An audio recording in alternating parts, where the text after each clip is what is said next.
Side sliding is a skill that can be used in so many different sports and activities like tennis, basketball, or even dance.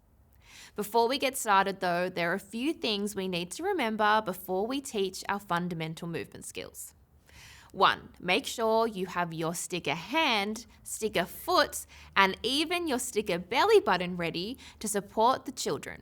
This will act as a visual cue for not only them knowing which direction their body needs to face, but also to support you with your teaching.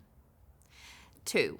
Make sure that you over-exaggerate how big you're teaching the skill.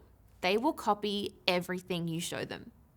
And 3, make sure that when you're teaching any of your locomotor skills, you start by focusing on the legs first before including the arms.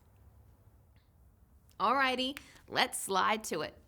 For our side sliding, our hands can be wherever they're most comfortable, whether that's on your sides or glued to your hips like me.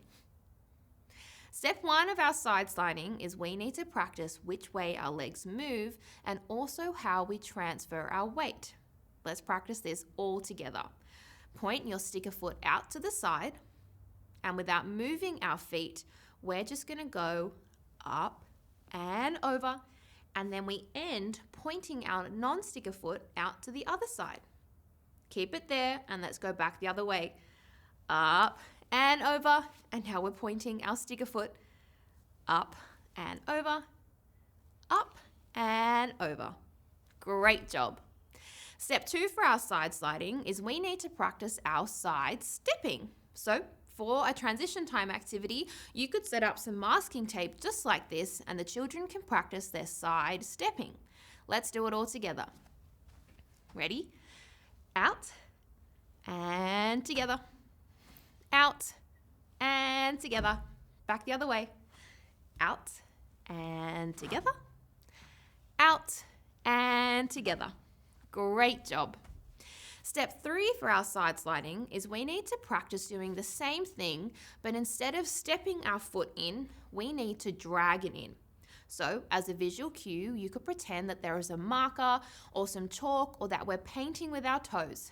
So let's practice that all together. First, we point out our sticker foot, we transfer our weight over, and now I want to draw a straight line with my non-sticker foot in to meet my sticker foot. Let's try that on the masking tape. So we have our non-sticker foot pointing out, over, draw a straight line in, out, over and in. Great job. When you think that the children are ready, this is when you can include a little gallop up into their side step. So this just means that both feet are coming off the floor at the same time.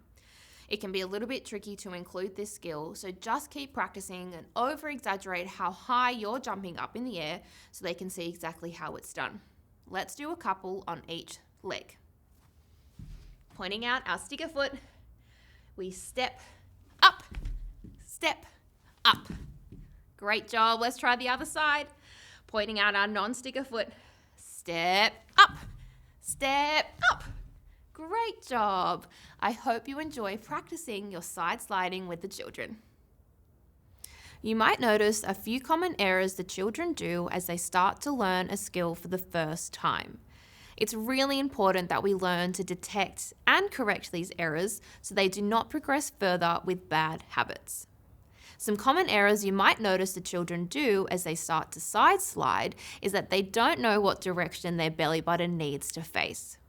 By having that sticker on their belly button, or making sure that they know what wall or what person their belly button needs to face, will support this. Making sure that you also know what direction they're going in by standing in front of them will mean that they are side sliding in the right direction. Another thing that you might notice them do is they cross their feet in front of each other. When we side slide, our feet don't cross each other, they just touch each other. So during our transition time, you could do side steps to encourage them to not cross their feet. And lastly, you might notice that they're looking down at their feet. Encourage them to stand up nice and tall with their head looking the direction that they're side sliding towards. Happy side sliding.